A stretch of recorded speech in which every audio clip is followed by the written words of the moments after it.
Police games ദേശീയ സെപക് താക്രോയിൽ വെങ്കലം നേടിയ കേരള ടീമിൽ കാസർഗോഡ് ജില്ലയിൽ നിന്നും പങ്കെടുത്ത 4 താരങ്ങൾക്കും പരിശീലകനും തൃക്കരിപ്പൂർ റെയിൽവേ സ്റ്റേഷനിൽ സ്വീകരണം നൽകി.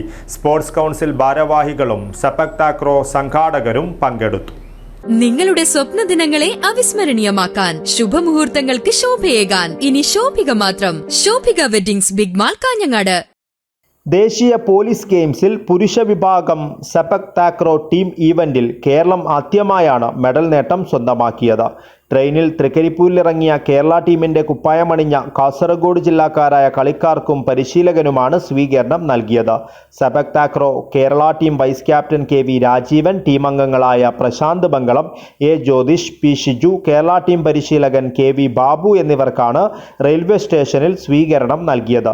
സ്പോർട്സ് കൗൺസിൽ സംസ്ഥാന പ്രതിനിധികളായ K മധുസൂദനൻ, TV ബാലൻ, ജില്ലാ vice president PP Ashokan, KV Biju, K Abdul Shukoor, TM Siddique, MTP Basheer, NKP Irshad, Sabaridas Balan, V Shiny, MK Reenakumari, L Dhanul Krishnan, C Vaishakh എന്നിവർ സ്വീകരണത്തിൽ സംസാരിച്ചു. തുടർന്ന് മധുര പലഹാര വിതരണവും നടന്നു. Urumis Thrikkaripur, news bureau, Cheruvathur.